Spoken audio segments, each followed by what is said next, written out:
What's going on, everybody? Happy Monday. Back at another episode this week after taking another day off just to kind of let the SEC episode get out to a bunch of people and everybody get to listen. We're finally done with all the college football previews as a whole. We're going to cover a lot of stuff in different sports, NFL preseason, FIBA World Cup basketball, NBA stuff as well. We're going to look at the MLB a little bit, and we'll still talk about college football in some capacity, but not at the same level as we have the past couple of weeks. This is your Sports Digest. I'm your host, Alex McNinch. Kind of back to the old ways of the episode. We're going to just kind of, go around, bounce around, talk about whatever I want to talk about. Not as formalized and scripted as the past couple episodes have been, just because, I haven't had to do as much research and pay all my attention to certain things in order to put out the best episode for you guys. Now I can just kind of talk from my head and what I know, and just kind of everything in sports. Want to cover all that I can. Some exciting stuff coming up soon here in all of sports, especially on this program. Some exciting things that could potentially happen. Some potential interviews and conversations that we can have with certain people. I don't want to throw any names just for the element of surprise. It could be very entertaining here in the next couple months for your Sports Digest. So always tune in every week. You never know what you're going to get on these episodes, and I appreciate you guys for listening no matter what. Like I said, some exciting stuff that could potentially be happening here, some connections being made that could really boost the level of our podcast here. As we go into the college football season, into the fall, into the winter sport time. And when it comes to winter sports, obviously football is one of the more dominant sports within American sports. And we'll just kind of knock this part out of the way first, talking about college football. And first, I want to get your guys' opinion on this. I did all the Power 5 schools. I could cover the American Conference, the Sun Belt, obviously Southern Miss and the Sun Belt. I know a bunch of people might be going to South Alabama. I can cover the American, like I said, some Memphis people if you want to hear about that, Tulane, other great schools, UTSA. I can cover all these different schools if you would like me to. I haven't done Notre Dame. That is the one big one. I feel like we're going to have another episode where we just kind of talk about Notre Dame. Would you guys like me to do an episode where I just kind of talk about the more interesting group of 5 schools instead of just doing a whole breakdown of conferences throughout? Or if you guys would like me to do each conference from going forward, I can do that as well and create my own episode for that and still talk about the rest of sports on another episode and just kind of pump these out for you guys. Either way is good for me. I'm leaning towards the first option, but you guys let me know what you would rather get. I don't want to overload you guys in different stuff, especially within college football, where it can get a lot draining thinking about how many teams there are, how many players within each team and stuff like that. So I don't want to overwhelm it all, but we do got to talk about college football because throughout the periods of time where I've been talking about these different conferences and how they are and who potentially would be coming in, every time I put out an episode, something new would come out within that conference about another team joining. And literally right after I finished recording the Pac-12 episode, the entirety of the conference just said, hey, we'll be seeing you. I'm getting out of this shit.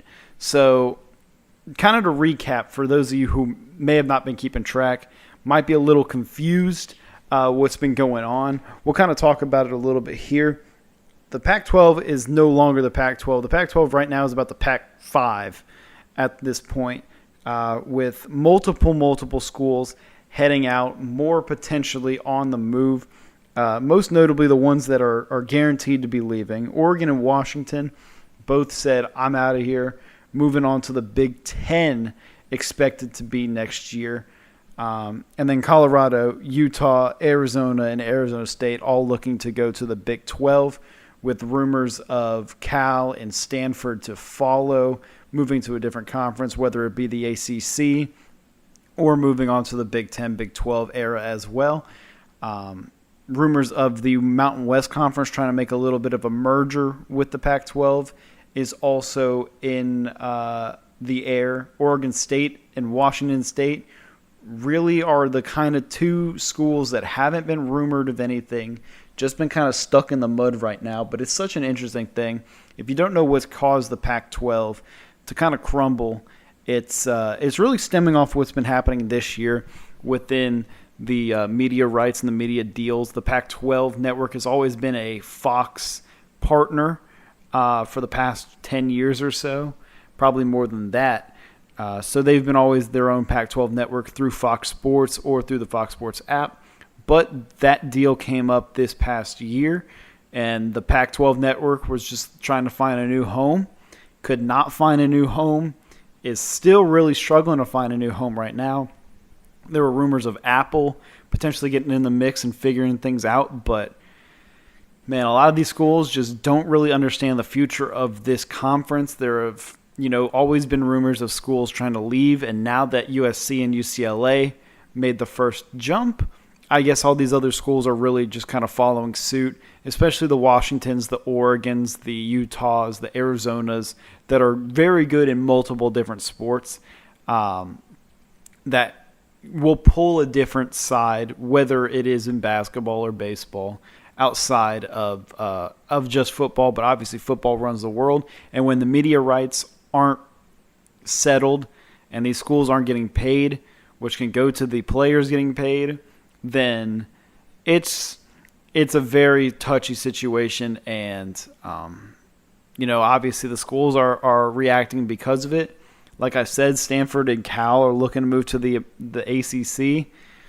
I don't even know what's going on in the ACC. There could be a move for Clemson and Florida State, maybe.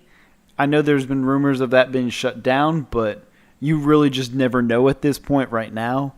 Other conferences, the smaller conferences, Tulane probably could be one of those schools that moves.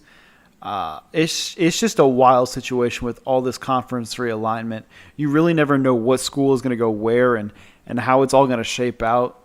It's all money talk, and sure, do I know the extent of everything and really grasp why or how they could possibly make this work? No, but I just feel like there's way too much movement going on for the season to literally be starting in the next couple weeks. I think this is a thing that should have been talked about in March to April timeframe and kind of settle everything prior to now leading up. Hey, this next year we're all going to be leaving here. We're going to be going to this school and whatnot. Instead of, weeks prior, like, hey, yeah, actually we're leaving this conference next year, so screw everything you guys stand for.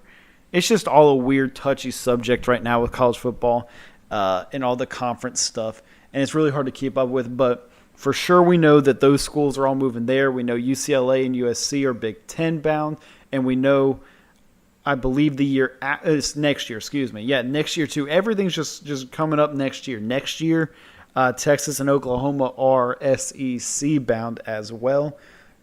College football playoff is expanding next year as well. So what are we looking like are the group of five, the Power 5 schools? Are we really a Power 5 anymore? If the Pac-12's gone, are we going to be a Power 4 school, I guess you can call it? But then how much are they going to be valuing the ACC? Who knows if the ACC disbands by then? It's such a weird thing to talk about, and stuff that needs to be saved for the offseason, especially with the season starting within the next 2 weeks. It's just all so weird right now. But another winter sport that's going to be happening soon as well and has already been starting to get kicked off is the NFL. And the NFL preseason is fully underway with their week 1. A lot of rookies made their debut. Some good, some not, some better than others. But the fact of the matter is the NFL is starting back up. A lot of people enjoy the NFL. A lot of people play fantasy football, which also proposes another question from me. Would you guys be interested in a Your Sports Digest fantasy football league? Just for people who listen to the show, to all get in on it, make one big league, and have some fun throughout that. Would you guys be interested in that? clicking the poll, yes or no, underneath this episode. If you're on YouTube, go over to Spotify and participate in the poll. I want to know your guys' thoughts on potentially doing a fantasy football league just for this podcast here, just so we can all have fun and kind of keep track of it together. We can make it a whole thing on the show each week, kind of updating the standings and whatnot. So yeah, just let me know if you guys would be interested in that. I feel like that would be something fun to be able to do. And kind of looking towards the preseason games that we've had happen this week. Obviously, the Hall of Fame game was first. There was a whole situation with the lights there that postponed that game. And then now it led into this past weekend where everybody had an opportunity to play. The only game that I am not going to give any insight about is the 49ers and Raiders game, just because that is going on right now, and I'm not able to watch it because I'm recording. But I assume we'll check in and see how that is. I assume there's not really too much to talk about within that game with those two teams. But to talk about some of the guys that are notable, I guess the top picks in the draft, or more of the exciting guys within the draft, and household names you would know that are rookies, to kind of look at how they did. Bryce Young was only playing one drive, went 4 for 6 with 21 yards. Everybody saw the video of him getting rocked on that one, and it's kind of the welcome to the NFL. Not really much to understand and see from Bryce there. Looked like his normal self, just obviously in an NFL situation and environment. C.J. Stroud, on the other hand, had his little rookie moment by throwing his first pick of the year, 2 for 4, 13 yards, only played one drive as well. As you're going to start to notice, for this first week of the preseason, you're really going to see these guys only play 1 or 2 drives, and then they're done for. They're out for the rest of the game.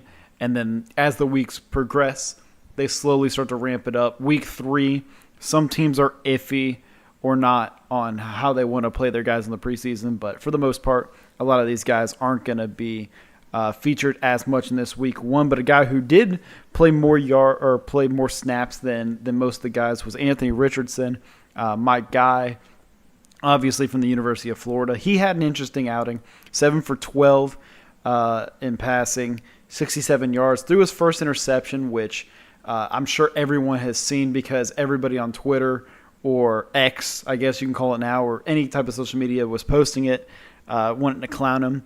He got absolutely no time in the pocket to throw anything, just threw one sidearm, threw it right to the defense. Was kind of an ugly throw by him. He understands it. He knows it. He'll get better. I expect better from him. But after that, looked much better. Threw a beautiful back shoulder deep ball to Alec Pierce. But he dropped it and absolutely sold the most beautiful ball he's thrown in a while. And I've watched a lot of his games. It was a beautiful pass. But he led that drive that ended up getting into a field goal, I believe, or a field goal situation where their kicker missed. But Anthony looked pretty solid after that first really yucky throw in that first drive. But, hey, it's no surprise to anyone, or I guess it seems like it's a surprise to a lot of people that a rookie is having mistakes in their first NFL drive or first NFL plays. So I guess everybody wants to overreact. I guess that's fine. That's just welcome to the NFL types of moments for these guys. They'll get better from here on out. But kind of to look at some of these other guys, Jahmyr Gibbs has 6 carries for 19 yards, had 1 reception for 18. He got to play a little bit more, got the ball a little bit more. Christian Gonzalez, rookie out of Oregon, playing for New England, 2 tackles, 1 assist, and a forced fumble. So he had a little bit of an impact here to start out his career.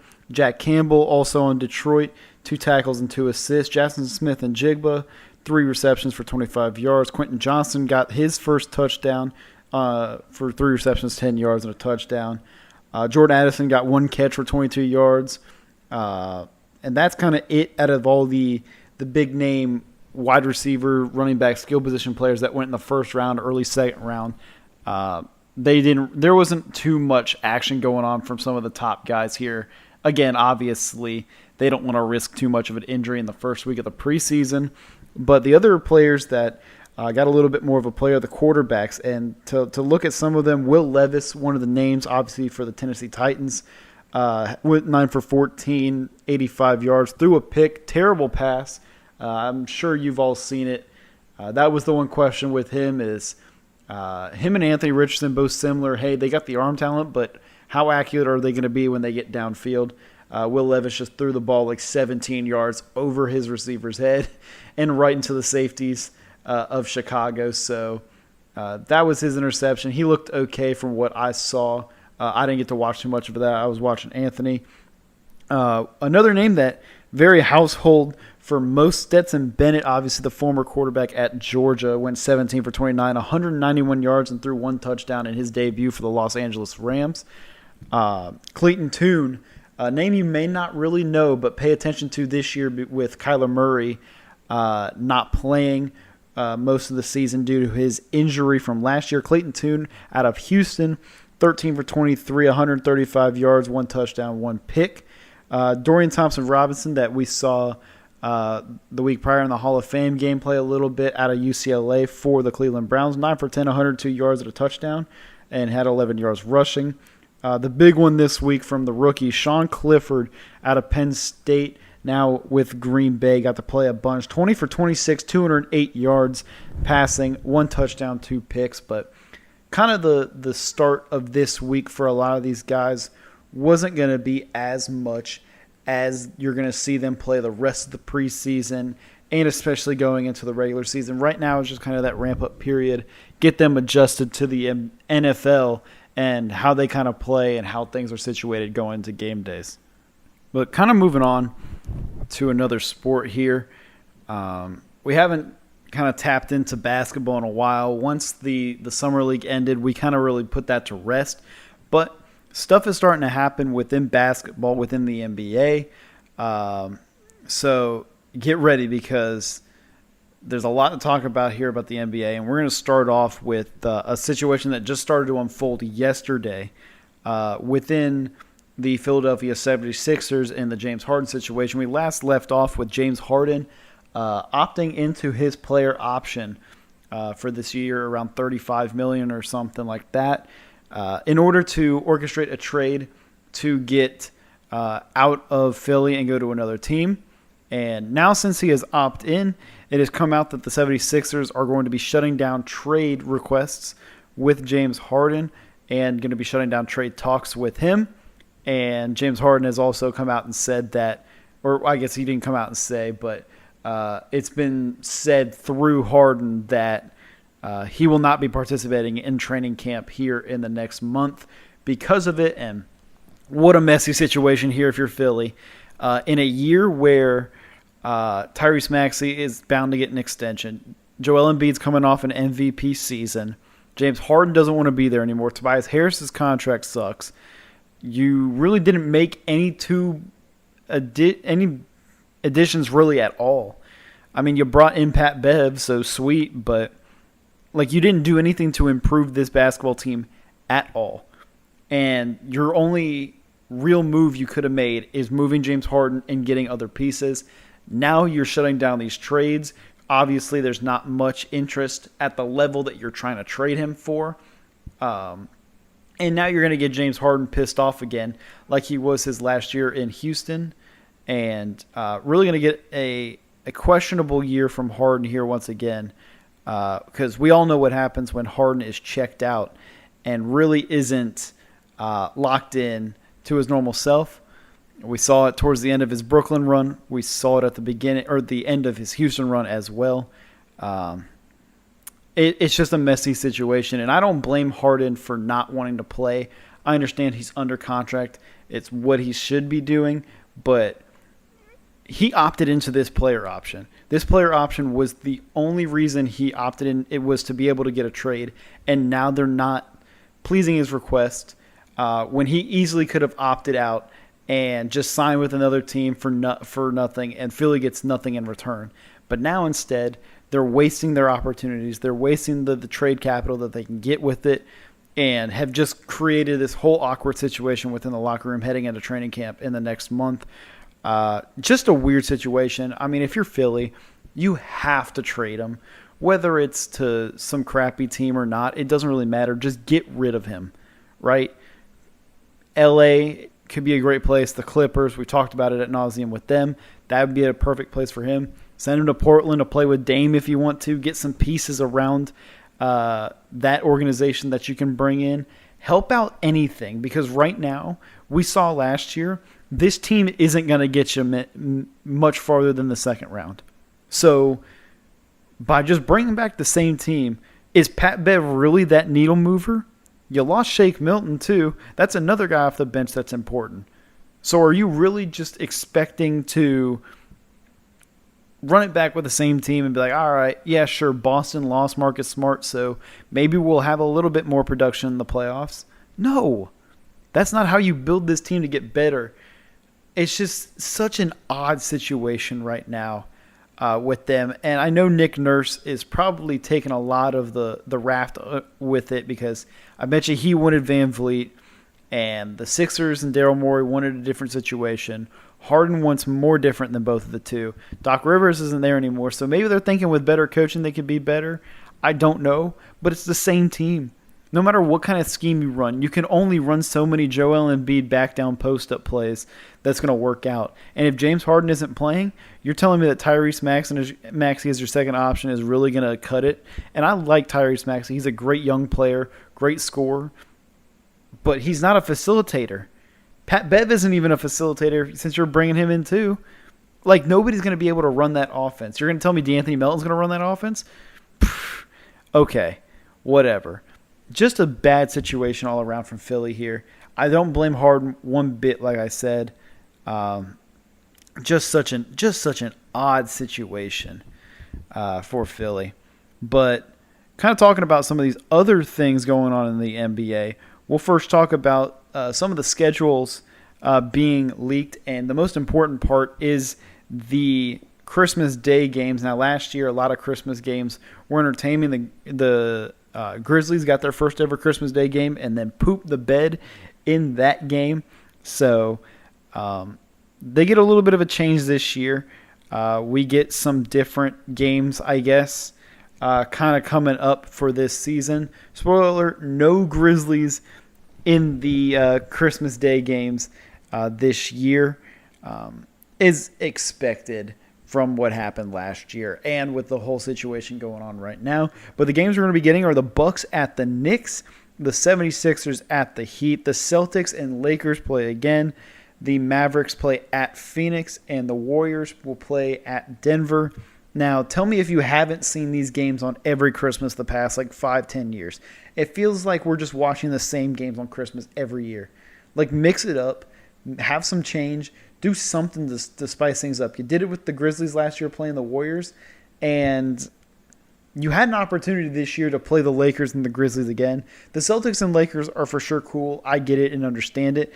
But the Mavericks and Suns, I get the Luka and Devin Booker thing, but really, are we going back to the well again on this? Warriors and Nuggets, Steph versus Jokic, are we really going back to the well again on this? 76ers and Heat, I get there's history with Jimmy Butler and Joel in them. We really going back to the well on this? And then you're just getting Giannis at Madison Square Garden for Christmas. I guess that's just kind of what it is. But a lot of teams that really should have made it here just kind of got robbed, and it's not really too much fun. This would have been your perfect time to have your rematch. You remember back in 2017 when KD joined the Warriors, and Christmas Day, it was the Cavs versus the Warriors. That was one of the best games in recent memory.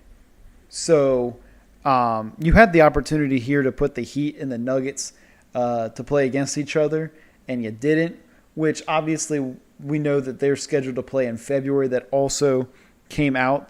They're planning to play down the line. So I guess you could have, I guess you're saving it for them, but you could have really just done it on Christmas and made it a little bit more interesting. The season opener for a couple of these teams and games, we have opening night. The ring ceremony will be happening in Denver as the Lakers come to Denver and play the Nuggets. And then the game after, the Suns and the Warriors, Kevin Durant returning to Golden State once again. So both West Coast games, really odd, not normal, but I guess understandable with the teams that are being involved here and what you're trying to get out of it. And quickly, Bouncing into something else in the NBA, I want to congratulate this past weekend. Some people being inducted into the Basketball Hall of Fame. Obviously, some legends of mine and a lot of your childhood, and then a lot of people's just middle life and basketball experience. Names like Dwayne Wade, Dirk Nowitzki, Pau Gasol, Grizzly legend. He is the second Grizzly to ever get inducted into the Hall of Fame behind Allen Iverson. Tony Parker, Becky Hammon, who is the current coach in the WNBA, formerly assistant of the San Antonio Spurs, and then obviously the head coach of the San Antonio Spurs right now. Greg Popovich also got inducted, so congratulations to all of them on their inductions this past weekend. Some exciting names that could be in next year's Hall of Fame, so looking forward to that. But something else I'm looking forward to, if you're a basketball fan like me and this off-season time where there's not really much going on, especially in basketball, one of these off years or random years are fun times for us. And right now the FIBA World Cup is happening. The invitationals are starting prior to any of the tournament beginning at the end of August. Right now, Team USA is currently playing Spain on my TV. There's about 3 minutes left in the game, so I'll have that breakdown whenever that's over. But so far, Team USA has played 2 friendly games. First against Puerto Rico in Las Vegas, where they looked okay and then kind of sprouted out towards the end. They played Slovenia yesterday as I'm recording, so Saturday. Luka Doncic did not play with a lower leg injury. They're keeping him out just because of precautionary things, so he's ready for the actual World Cup play. From that team, Zoran Dragic, not Goran, but Zoran, his brother, was the only notable player to talk about in that game. Team USA looked okay. The story of the first 2 invitational games was that Team USA started out rough. They started just chucking shots up a lot, trying to play a little too much all-star game ball instead of sticking to the game plan, playing their own brand of basketball and just scoring. They were a little loose on the defensive end, allowing guys to score for both teams, and kind of got them to some early trouble, but eventually won both of those games by 25 plus each time. But they looked okay.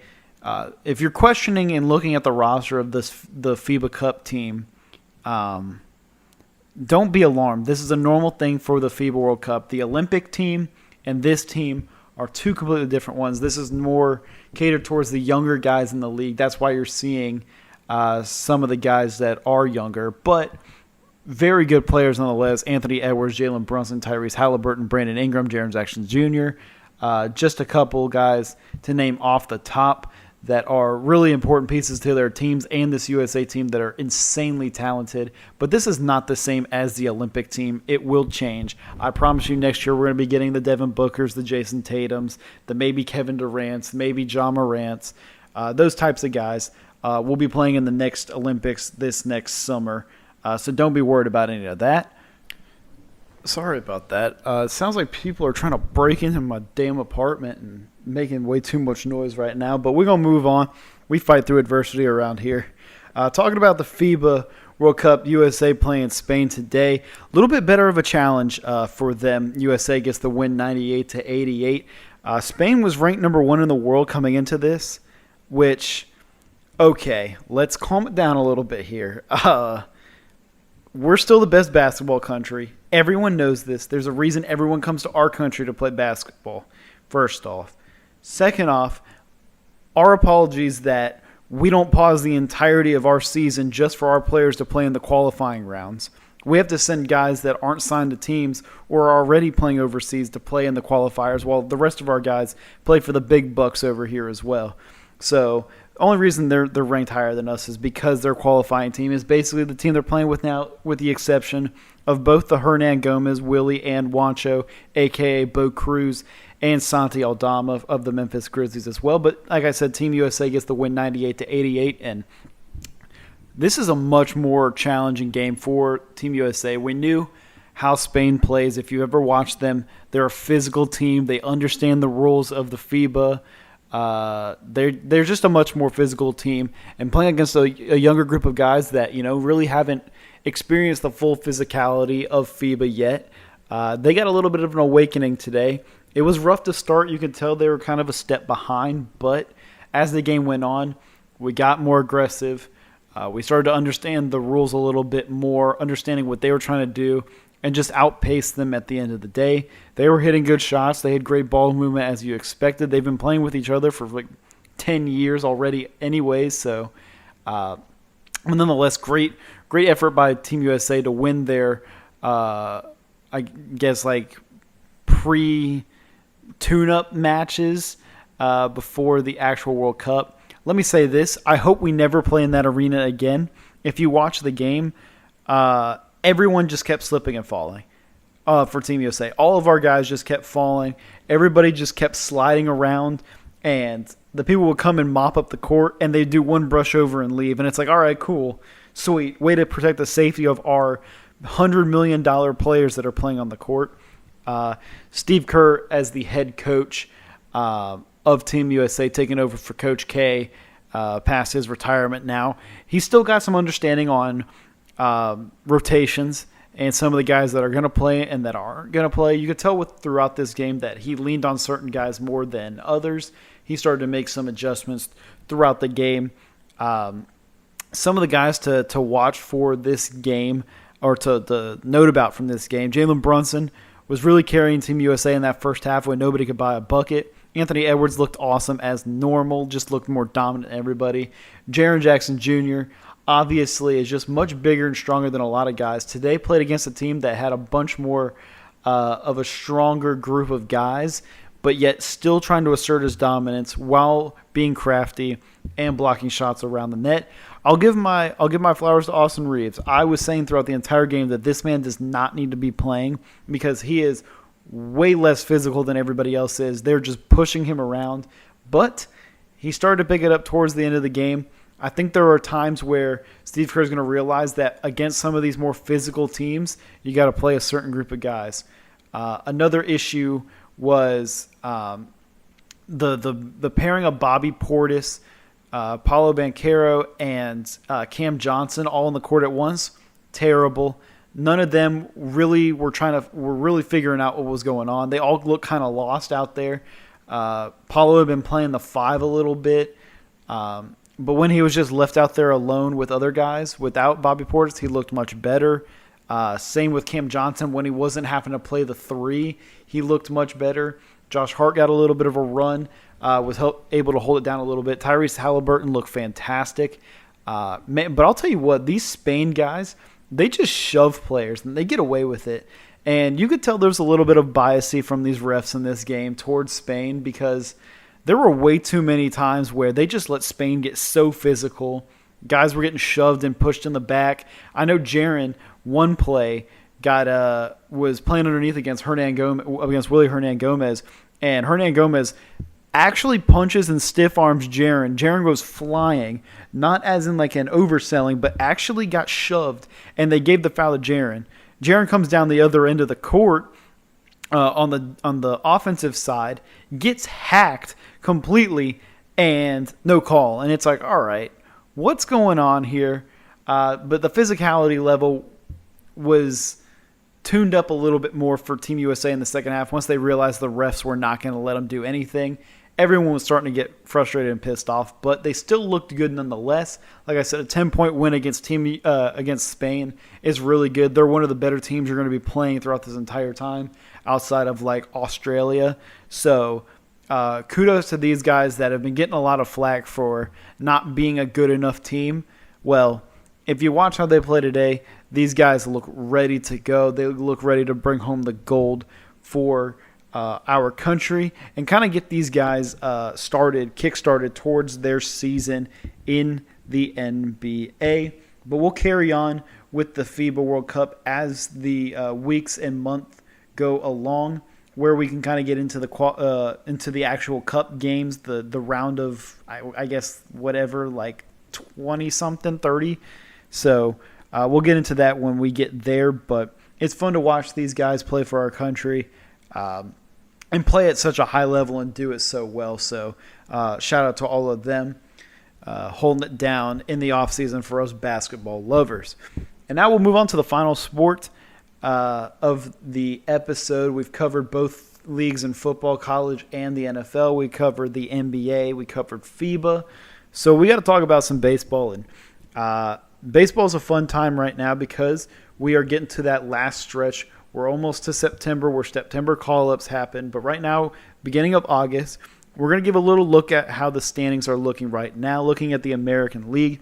The Baltimore Orioles, the Texas Rangers, and the Minnesota Twins are all divisional leaders right now, which means they are locked into the 1, 2, and 3 playoff seeds if the season ended today.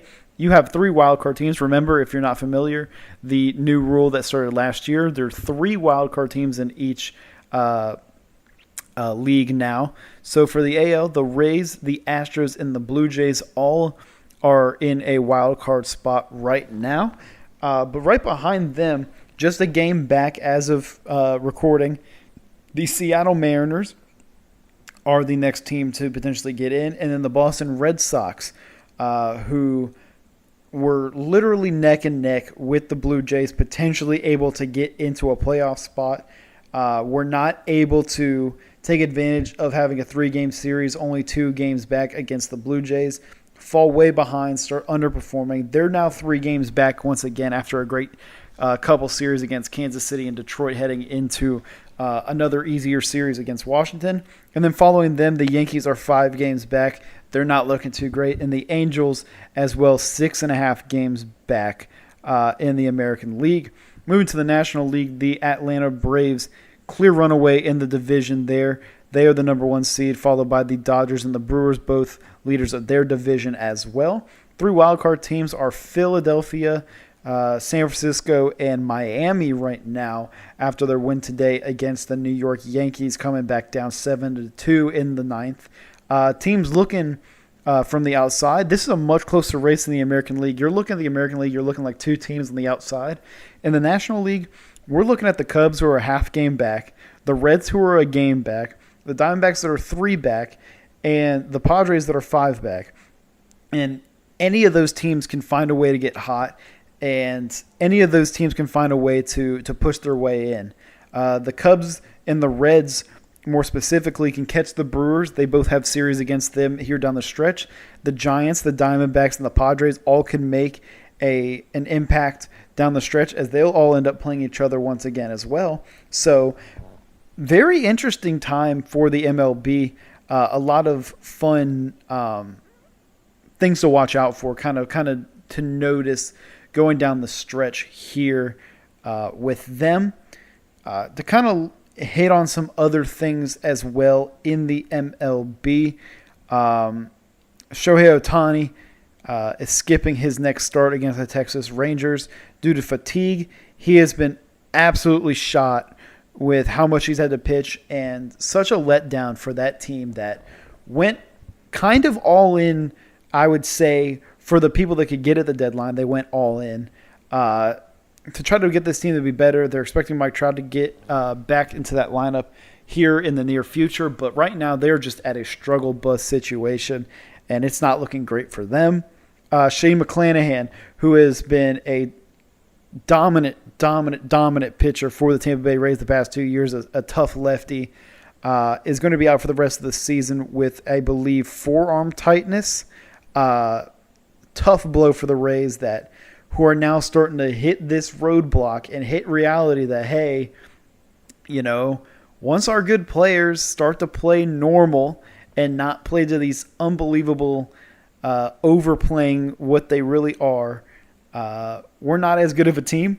But unfortunately, injuries have kind of halted a lot of their progress, and other situations that are also halting their progress that we're not going to get into really, but check out their starting shortstop and figure out how he's trending on Twitter or on Google right now, and just find out for yourself. I don't need to tell you anything else. A couple of guys that got inducted to their team's Hall of Fames this weekend. Felix Hernandez dominant pitcher for the Seattle Mariners in the 2010s through the perfect game. He was the most recent perfect game prior to Domingo Germán, who is also a terrible person as is, through his this year. And then Jose Bautista from the Toronto Blue Jays, a legend. Everybody knows him for getting punched in the face by Rougned Odor. Obviously, I'm joking about that, but a lot of people know him from that. His iconic home run in the postseason against the Rangers, mashing home runs throughout his career. So congratulations to him on that. The Milwaukee Brewers could potentially be moving stadiums if they cannot renew their license with the original stadium they're at right now. And then we didn't really talk about it because I skipped some episodes of talking about their teams, but we'll kind of cover some of the trades that have happened. Justin Verlander from the Mets going back to Houston. Max Scherzer from the Mets going to Texas now, helping that rotation. Jordan Montgomery from the Cardinals now going over to Texas as well. Those are some big ones to note about. Lucas Giolito going from the White Sox to the Angels. He's kind of shaky right now.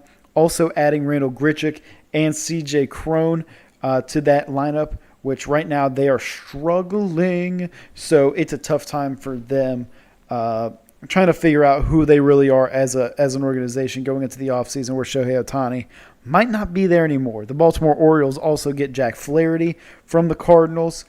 Who else made moves? The Blue Jays. The Blue Jays got Jordan Hicks. They brought in Paul DeYoung, both of them coming from the Cardinals. So great moves for them. And then in the National League, the Dodgers, they bring back Kike Hernandez from the Red Sox. They tried to go get a starter, could not, so they got Ryan Yarbrough from the Royals, I believe he was on. They got him. And then they also made a move for Ahmed Rosario from the Cleveland Guardians, sending back Noah Syndergaard over there to them. And then the one big thing we got to talk about in baseball that everybody has found out about and have seen, the Jose Ramirez and Tim Anderson fight. Now, that was electric. You rarely ever see a point in baseball where you drop the gloves and throw them. Jose Bautista and Rougned Odor, I kind of talked about that already. That was the last time we've really seen anybody just kind of throw fisticuffs at one another, especially mid-play. But Tim Anderson and Jose Ramirez, if you did not see it, Jose Ramirez got a double, slid into Tim Anderson at second. He was playing shortstop. Kind of had some words. Tim Anderson didn't like it. Tim Anderson dropped his glove and squared up with Jose Ramirez. Jose dropped whatever he had on him and was ready to start swinging. Tim Anderson swung first, and then down goes Anderson, down goes Anderson, down goes Anderson. Jose Ramirez knocks him out. There were suspensions handed out for both of those guys, and obviously the both managers and other players involved. Such a wild situation that even happened, because you rarely see anything like that ever in baseball. Sure, you see mound charges. We all know the Bryce Harper one where he threw his helmet at Hunter Strickland, but it went like 50 yards the opposite way. We all know the Tyler Wade, Joe Kelly, the Joe Kelly Fight Club stuff going on there. Pedro Martinez back in the day, Jason Varitek and A-Rod. We know all this type of stuff, but you rarely get to see where these two just drop it and square up. So that was such a cool thing to see. I guess you could say cool thing to see. J. Ram, obviously, being the great person he is, hates that happened for him. Terry Francona, legend. Tito, love him, former manager of the Red Sox. It was just like, hey, it is what it is. Boys are going to be boys, So, such a wild situation to even uncover there within the MLB, and that happened a couple of weeks ago, but just wanted to talk about that, give my thoughts on that as well. But we kind of touched on everything today, everything you could think of that we could really talk about outside of some other stuff that I'm really not well versed in. We talked about. So yeah, I appreciate you guys for joining me. Back to the schedule on Mondays and Fridays again.